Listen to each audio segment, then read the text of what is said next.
Hello hi सलाम, मैं हूं वसीम ख़ान और आप देख रहे हैं मेरा यूट्यूब चैनल। स्टूडेंट्स, मैं उम्मीद करता हूं कि आप सब जो है हमारे चैनल पर जो है वीडियोस देख रहे हैं और सीख रहे हैं और उसको शेयर भी कर रहे होंगे। तो आज हम जो है मैथ्स 1 का पेपर 2 का हॉट्स क्वेश्चन जो है करने वाले हैं। ये आपके सामने है पेपर 2 का हॉट्स क्वेश्चन। क्वेश्चन नंबर 4 और 5 इस वीडियो में आपको कंप्लीट सोल्यूशन देखने को मिलेगा। सबसे पहला क्वेश्चन है यहाँ पर, Sunil takes 5 days more than the Anil to complete a certain work. एक काम जो है जिसको कंप्लीट करने के लिए सुनील 5 दिन ज़्यादा लेता है अनिल से। 4 days after starting the work, यानी जब काम चालू होने के 4 दिन बाद Anil left the work, Anil जो है काम छोड़ देता है। The remaining work was done by Sunil in 5 days, और बाकी जो काम का हिस्सा बचता है वो 5 दिन में सुनील कंप्लीट कर लेता है। Find how many days each will take to complete the work. तो हमको ये पता करना है कि हर एक को, सुनील और अनिल दोनों को, वो काम कंप्लीट करने के लिए कितने दिन लगते हैं। चलिए आइए इसका सोल्यूशन देखते हैं। सबसे पहले तो आपको क्या करना होगा, इस तरह से suppose let Anil takes x days, Anil जो है एक्स डे लेता है to complete certain work, and Sunil take x+5, क्योंकि सुनील जो है 5 दिन ज़्यादा लेता है क्वेश्चन में, जैसे हमको बोला है to complete some same work. और यहाँ पर आगे हम फर्दर और सपोज करेंगे कि अनिल जो है 1/x पार्ट जो है कंप्लीट करता है काम एक दिन में, और सुनील जो है 1/x/5, 1/x+5 जो है पार्ट कंप्लीट करता है एक दिन में काम का। तो 4 दिन तक जो है दोनों साथ में काम करते हैं। तो 4 दिन का कैसे करेंगे, 4/x, यानी 4 दिन तक वो लोग काम का 4/x पार्ट एनिल कंप्लीट करता है और 4/x+5 जो है सुनील कंप्लीट करता है 4 दिन तक। अब दोनों का मिलाकर 4 दिन का काम जो है इस तरह से हम लिख सकते हैं, 4/x प्लस 4/x+5 अनिल का और सुनील का। अब रिमेनिंग जो काम है, वर्क है, वो सुनील कंप्लीट करता है 5 दिन तक। तो इसको इस तरह से 5 days Sunil does 5/x+5 part, है ना। तो इस तरह से इसको सबको ऐड कर लेंगे, यहाँ पर इक्वल टू 1 लिखेंगे हम।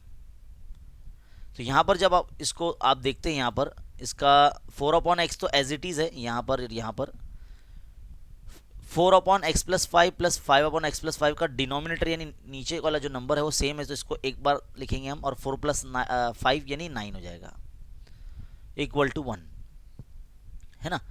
अब यहाँ पर हम करेंगे क्रॉस मल्टीप्लिकेशन। क्रॉस मल्टीप्लाई करेंगे तो 4 के मल्टीप्लाई में x+5 जाएगा और x के मल्टीप्लाई में 9 जाएगा, is equal to x into x+5 दोनों मल्टीप्लाई होकर 1 के मल्टीप्लाई में चले जाएंगे, तो यही आएगा x into x² plus 5 into x 5x, और यहाँ पर मल्टीप्लाई करेंगे तो 4 into x 4x, 4 5 20 plus 9x, और 9 और 4 कितना हो जाएगा 13 में से ये जो 5x है माइनस में ले यहाँ पर, तो 8 हो जाएगा, है ना।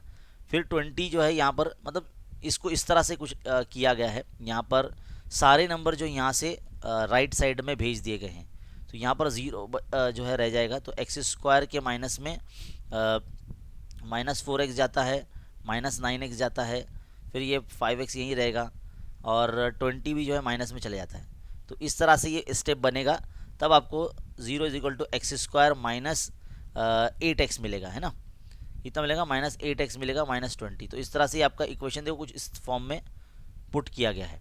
अब यहाँ पर 20 के हम फैक्टर निकालेंगे, तो 10 2 20 होता है ना, क्योंकि -8 लाना है हमको, तो इस तरह से करेंगे 20 का फैक्टर निकालने के लिए, 10 2 20, तो -8 लाना है, यानी हमारा जो बड़ा नंबर रहेगा वो माइनस में रहेगा, तो -10 में से 2 को सब्ट्रैक्ट करेंगे तो -8 आएगा। अब इन दोनों को x का वेरिएबल लगाकर यहाँ पर 8x की जगह पर रखना है, बाकी x² और -20 एज इट इज़ है ना, इस वक्त आप देख रहे हैं। इसके बाद का तो पार्ट आपको आता ही होगा, क्योंकि फैक्टराइजेशन मेथड है, सेम जितना आपने सॉल्व किया होगा बिल्कुल वैसे ही करना है। तो यहाँ पर आपको जो x की 2 वैल्यू मिलती है सिंप्लीफाई करने के बाद, एक आपको 10 मिलता है और एक आपको -2 मिलता है। हम यहाँ पर जो -2 वाला है वो कंसीडर नहीं करेंगे, क्योंकि जो नंबर ऑफ डेज होते हैं वो माइनस में नहीं होते, इसलिए x इज इक्वल टू 10 जो है ये अनिल का था और x प्लस 5 ये सुनील का था। तो 15 डेज, 10 डेज अनिल लेता है और सुनील जो है 15 डेज लेता है। इस तरह से हमारा जो सोल्यूशन है वो कंप्लीट हो जाता है यहाँ पर। और ये लास्ट में आपको एक लाइन लिखना पड़ेगा जिस पे आपको हाफ मार्क्स मिलेंगे। Anil takes 10 days and Sunil takes 15 days to complete same work. तो इस तरह से आपका जो क्वेश्चन है यहाँ पर कंप्लीट हो जाता है ना। क्वेश्चन नंबर 1 यहाँ पर कंप्लीट। आपका जो स्टार्टिंग पार्ट है ये जो सपोज करने वाला, ये जो वर्ड प्रॉब्लम जो होते हैं इसके अंदर ये पार्ट ही आपका मेन होता है। आपको सबसे पहले सपोज करना है कि अनिल जो है एक्स डे लेता है कंप्लीट करने के लिए और सुनील एक्स प्लस 5 डे, क्योंकि 5 डेज ज़्यादा लेता है, मोर बोला है ना, इसलिए एक दिन में इतना पार्ट दोनों करते हैं और 4 दिन में इतना पार्ट करते हैं और दोनों मिलकर जो है इतना पार्ट का वर्क का कंप्लीट करते हैं और 5 दिन तक सुनील कंप्लीट करता है। तो इसको सबको प्लस करके इक्वल टू 1 लिखना है ना, क्योंकि एक ही काम कर रहे हैं दोनों, इसलिए 1 लिखना है यहाँ पर। अब यहाँ पर जो है इस तरह से सिंप्लीफाई हमने किस तरह से किया, ये 4/x वैसे ही रखा था, यहाँ पर डिनोमिनेटर सेम था तो एक मरतबा लिखा, 4 + 5 यानी 9 हो गया। क्रॉस मल्टीप्लाई किया, इक्वेशन बना, फिर सिंप्लीफाई किया इक्वेशन को, क्वाड्रेटिक इक्वेशन बना। क्वाड्रेटिक इक्वेशन बना तो इसका फैक्टर निकाला हमने, है ना, यहाँ से तो इसको आपको सॉल्व करने आता है, तो एकदम सिंपल है, ईजी है। तो यहाँ हमारा ये क्वेश्चन जो है पहला कंप्लीट हो जाता है। सेकेंड क्वेश्चन है हमारा यहाँ पर, आप देख सकते हैं, the ages of students in a group are in AP. एक ग्रुप में स्टूडेंट्स है, उनका जो एज है वो एपी में है, अरिथमेटिक प्रोग्रेशन में है। हैविंग कॉमन डिफरेंस 3, यानी डी का वैल्यू यहाँ पर 3 दिया है, 3 months. The age of the youngest student in a group is 12 year. जो ग्रुप में सबसे छोटा है वो 12 ईयर्स ओल्ड है। आगे बोलता है sum of ages of all the student in a group are 375 years. ग्रुप में जितने भी स्टूडेंट्स हैं सबका एज अगर हम प्लस करते हैं तो 375 ईयर्स आता है total. Find the number of student in a group. तो ग्रुप में टोटल कितने स्टूडेंट्स हैं ये हमको जो है फाइंड करना है। So student according to the question let the number of student in a group is will be n, है ना। तो n स्टूडेंट है, हम ऐसा मान के चलते हैं।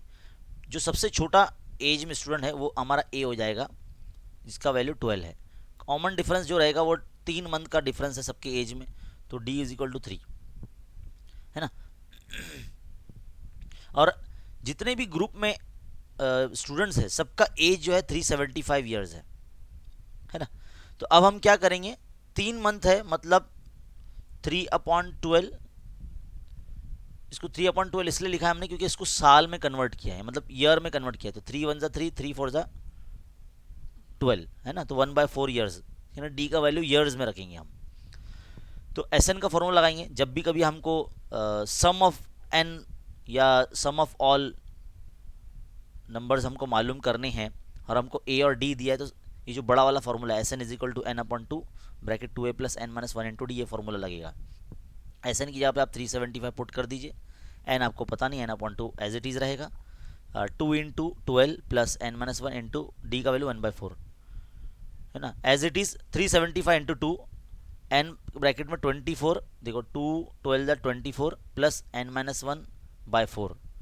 यहाँ पर क्या हो जाएगा, इसका मल्टीप्लाई कर देंगे और यहाँ क्रॉस मल्टीप्लाई कर देंगे, 24 4 ज़ा 96 + n - 1/4, ये n एज इट इज़।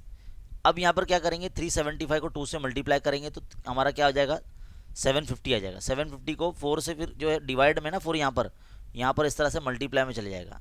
तो हमारे यहाँ पर क्या बचेगा, n ब्रैकेट n + 95, क्योंकि देखो 96 में से 1 चला जाएगा तो 95 बचेगा। नेक्स्ट स्टेप में देखो क्या करेंगे हम, हमारी जो है इक्वेशन बन जाएगी, क्योंकि n से n मल्टीप्लाई होगा तो n² + 95n, और 750 को अगर 4 से मल्टीप्लाई करेंगे तो 3000 आता है ना। तो 3000 इस तरह से क्वाड्रेटिक इक्वेशन कन्वर्ट हो जाएगा। अब क्वाड्रेटिक इक्वेशन जो इसमें जो नंबर आया हमारा ये 3000, इसके हमको फैक्टर निकालने पड़ेंगे 3000 के। तो 3000 के ये 25 × 120 किस तरह से आया ये आपको देखना पड़ेगा। देखिए जैसे कि हम यहाँ से 5 से करते हैं, 5 6 ज़ा 30 और ये 00, है ना। फिर 5 1 ज़ा 5, 5 2 ज़ा 10 और ये 0, है ना। फिर बाद में हम क्या कर सकते हैं, 5 से करेंगे, 5 2 ज़ा 10, 5 4 ज़ा 20, देन फिर 3 से करेंगे, 3 8 ज़ा 24,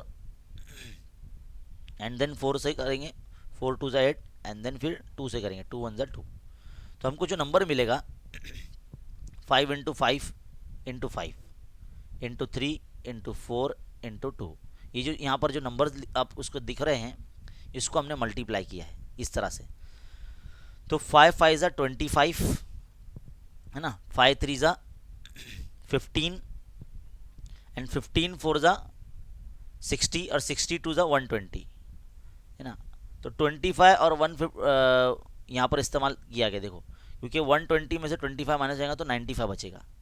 अब 120 में से यानी 3000 के हमको दो फैक्टर मिलते हैं इस तरह से, 120 और 25। तो प्लस में 95 लाना है, इसलिए 25 जो है माइनस में रहेगा, बड़ा नंबर प्लस में रहेगा, है ना। यहाँ पर n वेरिएबल हमको लगाना है इन दोनों को, 120 और 25 को, और यहाँ पर पुटअप करना है सेकेंड स्टेप में। थर्ड स्टेप में क्या करेंगे, कॉमन निकालते हैं। यहाँ से सबको आना चाहिए क्योंकि फैक्टराइजेशन मेथड है, बहुत ईजी होता है ये। n कॉमन निकालेंगे यहाँ से तो n माइनस 25 बचेगा, प्लस 120 कॉमन निकालेंगे, और जो आपने ब्रैकेट यहाँ लिखा है वही ब्रैकेट यहाँ पर n minus 25 as it is आएगा, है ना। दोनों ब्रैकेट सेम होना चाहिए। अब n minus 25 n minus 25 common है, एक बार लिख देंगे, बाद में ये बच रहे n और 120 बच रहे, तो इसको इस तरह से लिख देंगे, 0 डिस्ट्रीब्यूट कर देंगे, सिंप्लीफाई कर देंगे, मतलब n का वैल्यू 25 आ जाएगा और एक n का वैल्यू माइनस 120 आएगा। अब किसी भी स्टूडेंट का जो एज है वो माइनस में नहीं हो सकता, इसलिए माइनस 120 को हम कंसिडर नहीं करेंगे, तो n का वैल्यू 25 रहेगा। मतलब नंबर ऑफ स्टूडेंट्स जो है ना वो प्लस में होंगे, माइनस में नहीं होंगे, है ना। तो ये ग्रुप में 25 स्टूडेंट्स है, there are 25 student in a group. तो यहाँ पर हमारा जो ये क्वेश्चन है ये कंप्लीट हो जाता है ना। बस इसका स्टार्टिंग जो पार्ट है, आपको ये फॉर्मूला कौन सा लगे आपको आना चाहिए।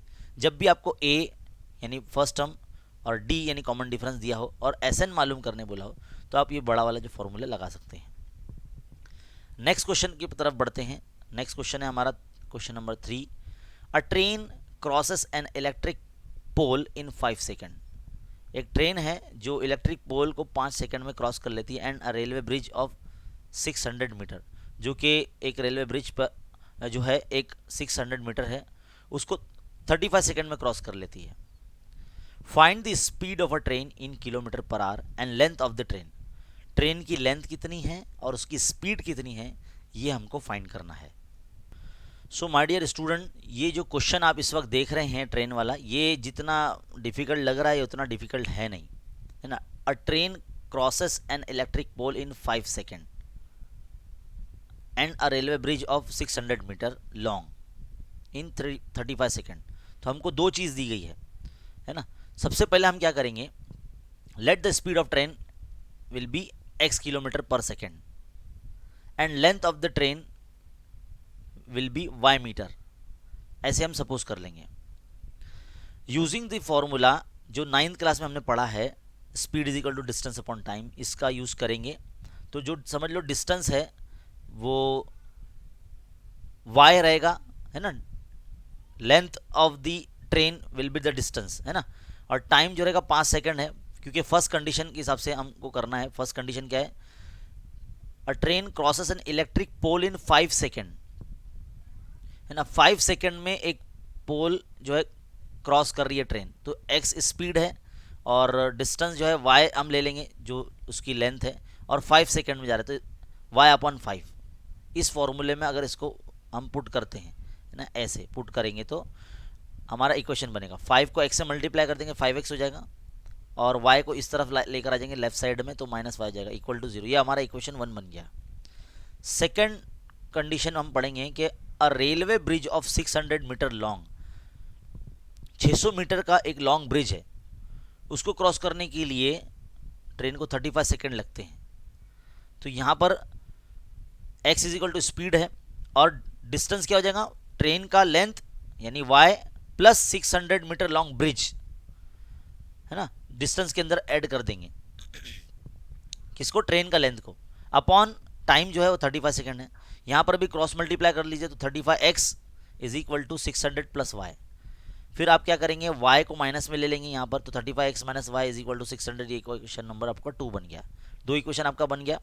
इन दोनों को अगर आप सब्ट्रैक्ट करते हो तो देखो y कैंसिल हो जाएगा और आपको x का वैल्यू मिलेगा। देखो माइनस जब करते हैं ना तो सबका साइन चेंज हो जाता है, तो देखो 5x भी माइनस में हो जाएगा और ये y भी प्लस हो जाएगा, तो plus y minus y cancel, 35x में से 5x गया तो 30 बचा और ये 600 है ना।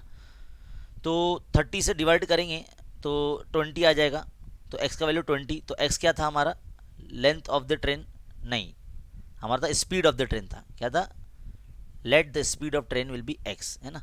तो x का वैल्यू यानी 20 हमारा आ गया। 20 को कहीं भी रख दीजिए आप किसी भी इजी इक्वेशन में, इक्वेशन नंबर 1 में रख दीजिए आप, है ना। तो 5 इंटू 20 यानी 100, तो y का वैल्यू 100 यानी 100 मीटर का जो है ट्रेन होगा। तो हमारा जो सेकेंड कंडीशन था, speed of the train is 20 metre per second, let us convert the speed into kilometre. तो इसको किलोमीटर पर आवर में कन्वर्ट करने के लिए हमको 3600 से मल्टीप्लाई करना होगा और 1000 से डिवाइड करना पड़ेगा, क्योंकि मीटर और सेकेंड ये स्मॉल यूनिट होता है, इसको बड़ा यूनिट में यानी किलोमीटर और पर आवर में जो है कन्वर्ट करना है। तो 20 को हम मल्टीप्लाई करेंगे 3600 से और डिवाइड करेंगे 1000 से, तो देखो 2 0 कैंसिल हो जाएगा और ये 1 0 0 कैंसिल हो जाएगा, तो 36 2 72, तो 72 किलोमीटर पर आवर ये स्पीड हो जाएगी ट्रेन की।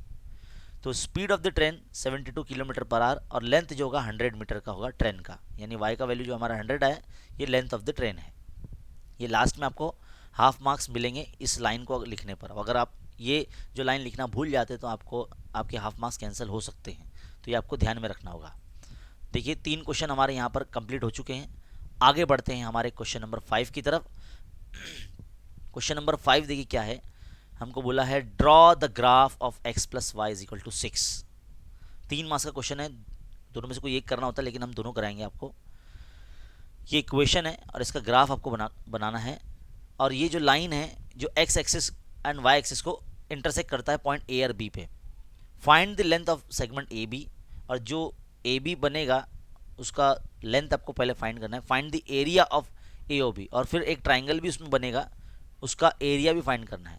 Where O is the point of origin, O जो रहेगा वो हमको बताया गया कि भाई पॉइंट ऑफ ओरिजिन हो गया, मतलब दोनों एक्सिस का जो पॉइंट ऑफ इंटरसेक्शन होता है यानी ओरिजिन जो होता है 0,0 वो हमारा ओ होगा, है ना। चलिए आइए इसको सॉल्व करते हैं। तो क्वेश्चन नंबर 5 में जो हमको इक्वेशन दिया है x plus Y equal to 6, इसके लिए हमको कोऑर्डिनेट होना हमारे पास होना बहुत ज़रूरी है। तो हम क्या करेंगे, पहले ऐसा टेबल बना लेंगे x और y, x, y इस तरह से बना लेंगे, और अपने से खुद से कुछ भी वैल्यू लेंगे, 0 ले लेंगे, अगर x का वैल्यू तो y का वैल्यू 6 हो जाएगा, तो पहला कोऑर्डिनेट हमारा 0,6 बन गया। अगर हम x का वैल्यू 3 ले लेते हैं तो y का वैल्यू भी 3 आ जाएगा, तो हमारा जो कोऑर्डिनेट बनेगा वो 3,3 बनेगा। और अगर हम x का वैल्यू 4 लेते हैं तो 6 में से 4 माइनस होगा तो y का वैल्यू 2 आ जाएगा, तो 4,2 बन जाएगा। हम 3 पॉइंट भी ले सकते हैं, लेकिन यह परफेक्शन के लिए जो है 4 पॉइंट लिए गए हैं। देखिए आप 4 कोऑर्डिनेट हो गए हैं, यहाँ पर x का वैल्यू अभी 6 लिया गया है। Try to take a point less than this number, है ना। ये जो इधर इक्वल की तरफ जो नंबर होगा ना उससे छोटे पॉइंट लिया करो, आप माइनस में भी ले सकते हैं, है ना। और हाँ, जब ग्राफ पेपर पे जब आप इस लाइन की कोऑर्डिनेट प्लॉट करो तो स्केल लिखना ना भूलें। स्केल लिखना पड़ेगा 1 centimetre is equal to 1 unit on the both the axis, यानी x एक्सिस और y एक्सिस पर आपका 1 centimetre is equal to 1 unit होगा। सारे पॉइंट जो है इस तरह से आप प्लॉट कर लेंगे। पहला पॉइंट है आपका 0,6 यानी x पे 0 और y पर 6 यानी यहाँ पहला पॉइंट आपका। सेकेंड पॉइंट फिर आपका 3,3 यानी यहाँ पर इस तरह से सेकेंड आपका है। थर्ड आपका 4,2 यानी यहाँ पर आएगा, यानी ये x पे 4 और y पे ये 2, तो यानी यहाँ पर। और थर्ड जो है फोर्थ है जो आपका 6,0 यानी x पर 6 और y पर 0 यानी यहाँ 6 पे ही बन जाएगा। इस स्केल की मदद से इसको ज्वाइन कर लीजिए। यहाँ पर देखिए आप, ये लाइन ए बी बन रही है, ये पॉइंट ए है आपका यहाँ पर और ये पॉइंट बी है आपका यहाँ पर। ये length of segment A B आपको फाइंड करना है ना। तो कैसे फाइंड करेंगे आप, देखिए ये ट्राइंगल भी बन रहा है, देखिए आप राइट एंगल ट्राइंगल बन रहा है, देखो यहाँ पर इस तरह से राइट एंगल ट्राइंगल बन रहा है ना। तो यहाँ पर आपको ए बी का सेगमेंट आपको मालूम करना पड़ेगा। तो पहले आप ए ओ देख लो, ओ से लेके ए तक का डिस्टेंस है आपका 6, क्योंकि पॉइंट जो ए है वो 6 पर आ रहा है तो 6 होगा ए ओ। और इसी तरह से ओ बी जो होगा आपका पॉइंट 6 पर आ रहा है, तो यानी ओ बी का भी जो लेंथ होगा वो 6 होगा। तो आप क्या करेंगे, ये जो राइट एंगल ट्राइंगल बन रहा है यहाँ पर ए ओ बी, इसके अंदर पाइथागोरस थ्योरम लगाएंगे। क्या लगाएंगे, पाइथागोरस थ्योरम। ये भी 6 है लेंथ में और ये भी 6 है लेंथ में। तो पाइथागोरस थ्योरम अगर लगाते हैं आप इस तरह से, जैसे यहाँ पर लगाया हुआ है, तो दोनों का स्क्वायर करेंगे, जितनी भी परपेंडिकुलर साइड है यानी ओ बी और ए ओ दोनों को स्क्वायर करके ऐड करेंगे। तो 6 का स्क्वायर 36, 6 का स्क्वायर 36, 36 72, 72 को जब रूट से बाहर निकालेंगे तो 36 टू इस तरह से करेंगे तो 6√2 आ जाएगा ए बी का वैल्यू, है ना। इस तरह से करेंगे, ए बी स्क्वायर होगा ना वो 72 बनेगा, तो ए बी पे से जब स्क्वायर हटेगा तो रूट में 72 ऐसे जाएगा, और 72 का अंदर फैक्टर निकालेंगे 36 टू ज़ा, है ना। तो 6 बन के जो है 36 बाहर आ जाएगा, तो 6√2 ए बी का वैल्यू आ जाएगा। तो ए बी का वैल्यू 6√2 आ जाएगा। हमको ए बी का वैल्यू भी फाइंड करने बोला था क्वेश्चन में, तो हमने ए बी का वैल्यू 6√2 लेकर आ गए। अब हमको जो है इसका एरिया फाइंड करना है, ट्रायंगल ए ओ बी का एरिया। तो बेस ये है और हाइट ये है, तो 6 इंटू 6 1/2 इंटू 6 इंटू 6, तो क्या हो जाएगा एरिया फाइंड करने के लिए 1/2 बेस इंटू हाइट, जो फॉर्मूला है, बेस आपका ए ओ है और हाइट आपका ओ बी है। तो 2 1 2, 2 3 6, तो 3 6 18, तो 18 स्क्वायर किलोमीटर आपका जो है एरिया आ जाएगा ट्रायंगल ए ओ बी का। इस तरह से आपको करना होगा। तो एक क्वेश्चन जो है हमारा स्टूडेंट यहाँ कंप्लीट हो जाता है। बस ये आपको ध्यान में रखना है कि किस तरह से पॉइंट्स लिए गए हैं। सब अपने से लिया गया ये पॉइंट, आप अपने हिसाब से भी ले सकते हैं, है ना। फिगर ऐसा ही बनने वाला है। आगे देखते हैं अगला क्वेश्चन, लास्ट क्वेश्चन है इस पेपर का। A businessman bought some items for 2000 rupees, 2000 रुपये का कुछ जो है चीज़ उसने खरीदा है एक बिजनेसमैन ने। ही केप्ट 10 आइटम्स, अब जो उसने खरीदा है उसमें से 10 आइटम्स उसने रख लिया है for himself, and sold the remaining at a profit of 25 पर आइटम। और बाकी का जो हिस्सा है 10 अपने पास रख लिया, बाकी का जो आइटम बचता है, प्रोडक्ट बचता है, उसको 25 रुपीज़ बढ़ा के उसने बेच दिया प्रॉफिट पे। From the amount he receive in this deal, इस डील में उसको कितना अमाउंट मिला है वो पता करना है। He could bye 15 more items, वो 15 मोर आइटम्स और खरीद सकता था। Find the original price of each item, और जो हर प्रोडक्ट उसने खरीदा है उसका प्राइस हमको पता करना है। थोड़ा सा कॉम्प्लिकेटेड है, लेकिन अगर आप कंसंट्रेशन के हिसाब से अगर इसको देखेंगे ध्यान से और बार बार रिपीट करके देखेंगे इसके सोल्यूशन को, तो आपको समझ में आ जाएगा। चलिए शुरू करते हैं। तो सपोज कर लीजिए आप, let the businessman bought each item for rupees x, यानी जो उसने हर आइटम जो खरीदा है वो एक्स रुपीज़ का खरीदा है। Then the number of items bought for 2000 rupees, तो हम क्या करेंगे, टोटल से एक आइटम का जो मतलब एक प्रोडक्ट का जो प्राइस है उससे डिवाइड कर देंगे, है ना। अब क्या बोला है इसमें, उसने 10 आइटम खुद के लिए रख लिया है, तो इसमें से क्या करेंगे 2000 डिवाइड बाई एक्स में से 10 माइनस कर लेंगे। Item each eight profit 25 rupees, यानी जो 10 आइटम उसने अपने लिए खुद के लिए रख लिया तो वो इतना हो जाएगा, और जो बाकी बचेगा उस पर 25 रुपीज़ उसने बढ़ाया है। तो ये अमाउंट रिसीव बाय सेलिंग, इतना अमाउंट समझ लो उसको मिल रहा है, ये अमाउंट है ना। एक the number of item bought for 2000 rupees is 2000 by x, इस तरह से लिखेंगे इसको। नॉर्मली हम कैसे करते हैं, एक प्राइस, एक प्रोडक्ट का प्राइस को टोटल प्राइस से डिवाइड करते तो हमको जो है मालूम पड़ जाता है कि कितने का एक प्रोडक्ट होगा। तो यहाँ पर इस तरह से ही हमने किया है। He kept 10 items for himself, यानी इसमें से 10 आइटम माइनस कर लो, है ना। जो आइटम यहाँ पर बचा है, द नंबर ऑफ आइटम्स इतने होंगे, उसमें से 10 निकाल दो जो कि उसने खुद से रख लिया है। बाकी जो बचता है ना, वो उसमें 25 रुपया बढ़ा के बेच रहा है। तो ये आपको लाइन लिखने आना चाहिए। अगर ये आपने नहीं लिख पाए तो आपका इक्वेशन बराबर नहीं बनेगा। अब आप देखिए, जो आपका 25 रुपीज़ बढ़ा कर बेचा है और प्लस 10 माइनस छोड़ दिया है, उसका मल्टीप्लिकेशन जो होगा आपका होगा अमाउंट रिसीव बाय सेलिंग। जो उसका अमाउंट उसने रिसीव किया है सेल करने के बाद वो आपको मिलेगा। दोनों का अगर प्रोडक्ट निकालते हैं आप तो, है ना, जो उसने बेचा है 25 रुपीज़ बढ़ा के और प्लस जो उसने 10 आइटम टोटल में से निकाल के रखा है, वो दोनों का प्रोडक्ट निकालना है। ये आपका इक्वेशन नंबर 1 बन गया। From this amount he could bye 15 item, और इस अमाउंट पर वो 15 आइटम खरीद सकता था, तो उस पर प्लस 15 कर दीजिए आप, है ना। तो द कॉस्ट ऑफ आइटम्स हो जाएगा वो x इंटू दिस अमाउंट, जितना वो खरीद सकता था x इंटू दिस अमाउंट, है ना। तो अब इक्वेशन 1 और 2 को जो है आप क्या करेंगे, मल्टीप्लाई कर देंगे। तो मल्टीप्लाई करेंगे, थोड़ा सा स्टेप जो है कॉम्प्लिकेटेड आपको हो सकता है नजर आए, लेकिन यहाँ क्या करेंगे, क्रॉस मल्टीप्लाई करेंगे। x से 10 को मल्टीप्लाई करेंगे तो 10x हो जाएगा, 2000 माइनस 10x प्लस यहाँ पर क्या करेंगे, इतना हो गया। फिर आप जो है 2000 को 2000 अपॉन एक्स को 25 से मल्टीप्लाई करेंगे तो आपका 50,000 आ जाएगा, 50,000 अपॉन एक्स। फिर माइनस 25 इंटू 10 तो आपका 250 आ जाएगा। यहाँ पर क्या हो जाएगा, क्रॉस मल्टीप्लाई होगा 2000 प्लस एक्स इंटू 15 यानी 15x, इस तरह से आपका मल्टीप्लाई हो जाएगा।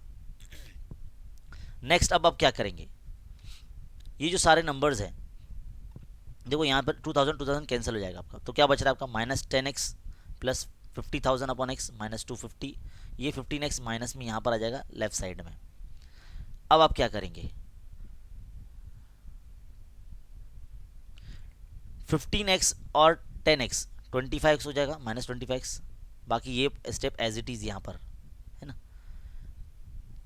देन अगर आप 25 से डिवाइड करते हैं इस स्टेप को तो देखो कुछ इस तरह से स्टेप आपको मिलता है।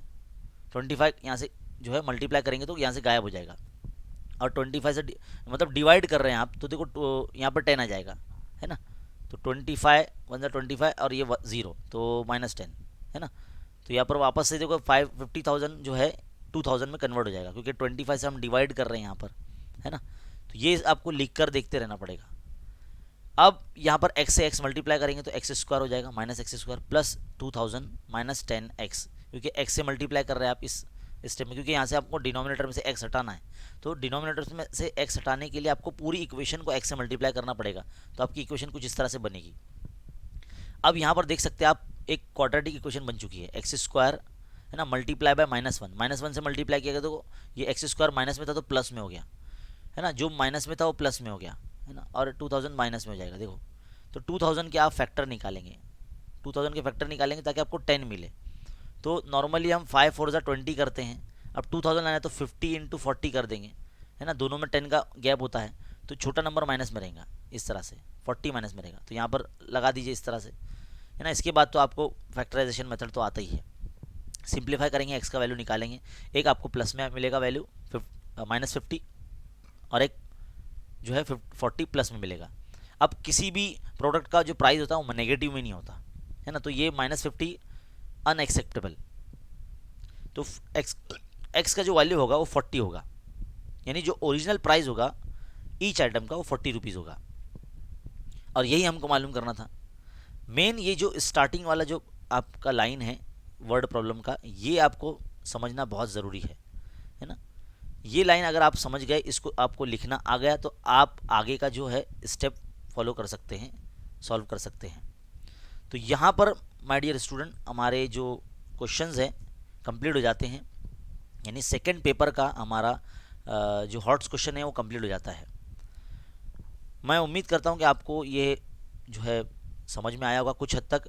हो सकता है कि आपको एक बार तबा जब आप वीडियो देख रहे हो तो आपको पहली बार में समझ में ना आए, आप इसको बार बार रिपीट करके देखिए, आपको जो है ज़रूर इसका एक्सप्लेनेशन समझ में आएगा।